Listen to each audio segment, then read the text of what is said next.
Vers 23h, on commence à découvrir les premiers panneaux verts annonçant la ville de Détroit. De nuit, on a presque l'impression qu'il flotte dans l'espace. La destination, immatérielle comme un signal dans la nuit, qui appuie l'irréel de la situation. La ville se rapproche doucement. Le cerveau est une carte vivante. Quel pont, quelle entrée, douane canadienne, Renaissance Center. C'est toujours plus facile avec des points culminants. Et puis tout d'un coup, c'est mûr. Depuis cet aperçu succinct d'une ville qui ressemble à n'importe quelle métropole américaine de nuit, toute de lumière vêtue jusqu'à ses murs. Parcourir de nuit les autoroutes qui irriguent Détroit en plein cœur est une sensation qu'on n'oublie pas. Des immenses murs de béton, assez grands pour que la ville s'oublie derrière. Lumière blafarde des lampadaires, murs gris d'un gris banal. Et puis rien, on ne voit rien. C'est difficile à décrire. Une sortie, puis les premiers stigmates, les premières ruines. Émotion versus science. Quel enchevêtrement de neurones faut-il activer pour retrouver cette mémoire émotionnelle intense ? Dans quelle connexion est-il ancré à jamais dans mon souvenir ? Pourquoi ce questionnement sur la mémoire ? Sans la perte de Quentin, sans cette émotion première, je ne serais probablement pas ici en train de mener cette enquête sur Détroit. Je l'aurais peut-être juste rejoint une semaine lors d'un de ses voyages d'études pour faire le touriste. Nous sommes en limite. Dans notre rue, quelques maisons abandonnées, des lots vides et tondus. Un calme apparent, une végétation accueillante, les maisons sont en briques ou en bois peint. Un strip bigarré que le soleil adoucit. Dans le détail, les façades sont marquées par des réparations amateurs, les portes sont fermées à clé, les stores baissés. Neighbors are watching. Politesse et attitude. Notre arrivée dans la rue ne passe pas inaperçue. L'immersion, méthode école de Chicago, n'est pas possible. Méfiance, délicatesse. Notre positionnement au sein de la communauté pose question. Quel usage du perron ? S'asseoir et boire un café ? Espace de réception, forme de transition avec l'espace privé. Nous observons depuis le promontoire. Une séquence. Nous sommes observés. Notre quartier a mis en place un neighborhood watch, c'est-à-dire une surveillance mutuelle des voisins pour prévenir les crimes. C'est un quartier calme, le soir il n'y a pas grand monde dehors. Par esprit d'imitation et par respect de nos voisins qui n'ouvrent ni leurs fenêtres ni leurs stores, nous restons donc dans la maison, les stores fermés et calfeutrés. Il ne semble pas vraiment envisageable de profiter du soleil au jardin. Les enfants des maisons voisines jouent dehors, mais les adultes restent à l'intérieur ou sur leur perron. Nous faisons donc de même, vivons les stores baissés le soir, la plupart de la journée également. C'est pesant à la longue. Étranger, blanc. C'est comme quand on était enfant, lorsqu'on nous emmenait jouer dans une nouvelle aire de jeu dans un autre quartier avec d'autres enfants qu'on ne connaît pas. C'est un terrain de jeu qui ne ressemble à aucun autre. En y repensant, c'est la pire comparaison possible. Terrain de jeu pourquoi ? On ne joue pas ici. On n'est pas venu s'amuser à décortiquer, s'introduire par effraction avec nos gros sabots d'Européens qui n'y connaissent rien. D'autres enfants y jouent par habitude, le maîtrisent, en connaissent les recoins, les cachettes, les changements de matériaux, le contact du sable ou du stabilisé sous les chaussures, les cabanes. Nous, on ne comprend rien. Plus aucun repère. Biface, attractif, répulsif. On n'ose pas trop s'approcher au début. On ne sait pas trop par quelle boule prendre. On regarde un peu comment les autres font, mais pas trop vont trouver ça louche. Faudrait pas se faire remarquer. On est seul. Alors on se fait tout petit. C'est un peu intimidant. On explore de manière un peu gauche. Aujourd'hui, ma dînée de volontariat pour la Capuchin Soup Kitchen. 9h. Nous arrivons en retard. Tyler est notre manager. Patrick Crouch, notre contact sur place, fait une apparition. Brève. Il est occupé. Brouette, râteau, pelle. Nous nous éloignons de quelques blocs. À droite, un chemin et derrière une haie de chêne, le champ. Au programme, plantation de graines et déplacement du compost. nous attaquons la montagne en décomposition à coups de pelle. Placer la brouette sont d'ingénieuses constructions de bois. Jeter la terre sur les tamis. La brouette pleine, quitter la périphérie du lot pour préparer les lignes de culture. Nous vidons nos brouettes. Étaler la matière, bêcher la terre. Mélanger notre compost odorant au sol sec et pauvre du terrain. 2 compagnons de fortune, Aladine et Simon. Aladine est étudiant en biologie et anthropologie. Cela fait quelques mois qu'il est volontaire, ici et dans d'autres fermes. Peut-être fera-t-il un PhD en anthropologie sur les fermes urbaines. Simon, la cinquantaine, est hollandais. Il a travaillé en France quelque temps. Sismologue dans la baie du Mont-Saint-Michel. 3 heures de volontariat et déjà nous sommes fourbus, nos mains marquées par les cloques et nos peaux échauffées par le soleil. 3 modestes heures de volontariat. Cultiver est un dur et long travail. Aujourd'hui, nous sommes samedi matin et nous partons interviewer Jeffrey. Cette rencontre est émouvante, le lieu des plus étonnants. Nous sommes dans le hall, l'espace de réception, le bureau de Jeffrey, impénétrable de l'extérieur. Une unique fenêtre vers les racks de culture. La lumière rose des lampes nimbe la pièce. Sous le charme. J'ai besoin de me retrouver aujourd'hui, de ne rien faire. Le sentiment que nous passons à côté de notre objectif, mais quel est-il ?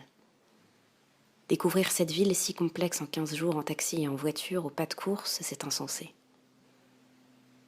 Nous ne sommes pas dans la fascination de la ruine, mais la brièveté de nos échanges nous condamne à une forme de spectaculaire. Raconter notre projet est devenu une habitude, un geste mécanique. Mais rester en France n'aurait pas non plus été satisfaisant. Quentin se déplaçait à pied lors de son voyage qui n'a duré qu'1 mois. Il comptait revenir plus longtemps. Il faisait réellement du terrain alors que nous n'allons que survoler tout ça, déjà convaincus qu'il nous faudrait revenir. Aujourd'hui, c'est ma journée chercher Quentin. Je vais donc parcourir à vélo le Lower East Side, son terrain d'enquête. J'arrive enfin sur Jefferson, l'avenue que Quentin avait sillonnée qui fait la limite au sud du Lower East Side. Plus je m'éloigne de downtown, plus les ruines deviennent fréquentes à gauche de l'avenue, alors que vers la rivière s'alignent différents types de condominiums grillagés. Le trottoir sur lequel je roule est en assez mauvais état. Il y a de plus en plus de piétons, des gens qui font leurs courses à une station-service. Une dame pousse un caddie rempli dans une des rues arborées qui partent perpendiculairement vers le nord. Je vois enfin le quotidien de ce détroit très pauvre que nous n'avons qu'entreaperçu par la fenêtre de la voiture ou des taxis qui nous menaient d'interview en interview. On filme Jefferson Avenue sur le retour. À volant, 2 jeunes Afro-Américains passent devant la caméra. Léger sentiment de gêne dans notre voiture. Changement d'allure, la fenêtre s'ouvre. À vitesse synchronisée, il nous demande une photo pour son Instagram. Détente générale, sentiment de bêtise. Le feu passe au vert. Nous n'aurons pas le temps d'entendre son adresse. Pendant que certains flânent dans un magasin de comics, je m'assieds et contemple le panorama. Devant moi, un immeuble en construction, une grue jaune, des fumées qui s'échappent entre les rails du Detroit People Mover. Le temps semble suspendu face au sublime de la situation. Puis je remarque un grand panneau publicitaire envahi de dessins colorés et une phrase « Even from up there ».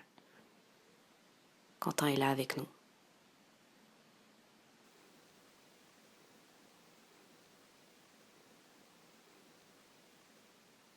Ne pas être trop nombreux lors des interviews. Une règle. Limiter notre invasion. Nous arpentons la partie East Downtown pendant que d'autres interviewent un pionnier de la techno. Farmer Street réserve ses surprises. Une puissante fresque de 3 travailleurs et plus bas vers Monroe Avenue, un skatepark en cours de construction. Accolé, un théâtre fermé. La façade est magnifique, les ampoules ornent toujours les voussures et témoignent de ses multiples vies. Albert Kahn. Nous poursuivons. Beach volley et basketball sur les terrains temporaires de Martius Park. Nous passons. Il est difficile de trouver un espace d'arrêt, de prendre des photos, d'immortaliser des scènes de vie et s'attrouper autour d'un bâtiment semble inapproprié. Notre groupe est tendu. L'air est électrique et l'atmosphère pesante. Est-ce le manque de touristes, les vitrines vides ou fermées, le décalage entre nous et une ville dont toutes les plaies sont à vif? Charlottesville.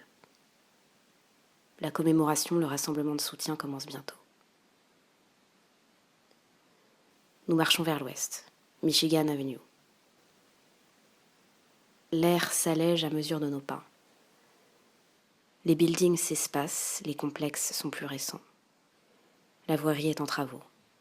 Nouvelles échelles urbaines, forme de cliché de la ville américaine.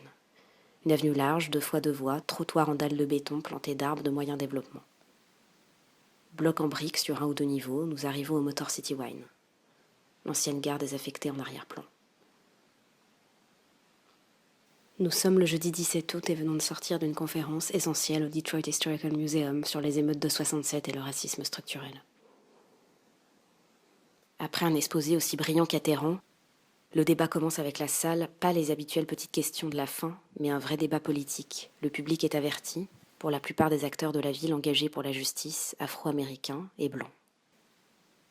Les gens se répondent à travers la salle, se retournent, la parole circule, et je me sens toujours plus petit devant cette ville, devant cette lutte et ses souffrances. Avec l'anniversaire des émeutes, cette conférence fait office de bilan. Les plus âgés qui ont vécu les émeutes trouvent que la génération post-Black Panthers a baissé les bras, mais voient leurs petits-enfants reprendre leur lutte. Il y a ceux qui sont pour le pur communautarisme et ceux qui défendent le mélange des cultures. Un enseignant en économie tente de déplacer la question sur le terrain de la lutte des classes, mais les tensions raciales sont trop fortes. Ce soir donc, direction Hamtramck. La ville dans la ville. L'enclave polonaise des années 20. Parmi tous les souvenirs amassés, parmi toutes les sensations vécues, si riches et si diverses, celle-ci. Nous sommes donc une partie de l'équipe et décidons d'aller dîner dans un restaurant yéménite. Depuis l'espace confiné de la voiture de location où nous sommes 5, les rues plus ou moins vides défilent sous nos yeux baignés par la lumière rouge du crépuscule qui inonde toute la ville. Et nous, bercés par la voix de Marvin Gaye, Inner City Blues, What's Going On. Détroit rose et bleu. Détroit douce et mélancolique. Nous sommes tous les 5 vivant cet instant de plénitude à travers le verre sécurite des portières de la voiture. Le silence entre nous. Seules les mélodies de la Motown pour nous accompagner. Seule une vitre nous sépare du paradis. Corner Bar. Nous retrouvons Alix que Quentin a connu et avec qui il s'est promené dans Détroit. Dan danse au milieu de la piste et des lumières vertes et roses. David danse Détroit. Isabelle danse Détroit. Nous dansons Détroit. Danser est une seconde nature ici. Boire, manger, s'asseoir, marcher, et puis danser.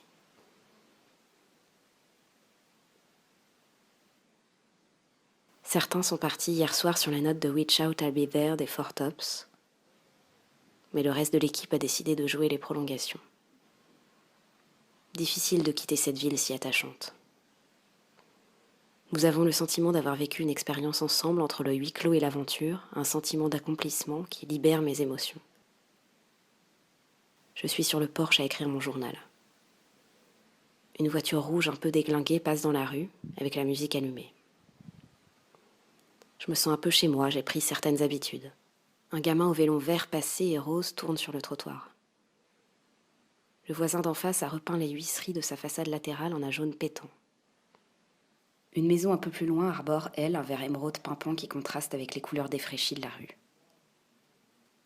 Maintenant, je vois tous ces petits signes comme les plaques en béton des trottoirs refaits ou les arbres fraîchement plantés qui font que notre rue n'est pas du tout la ruine que nous avons découvert en arrivant, mais une rue en plein renouveau où les prix ont déjà beaucoup augmenté. Nous serons restés 15 jours à Détroit. Certains d'entre nous seront restés plus longtemps. Nous n'arrivions pas à partir, à découvrir d'autres territoires. Détroit est une ville difficile à quitter.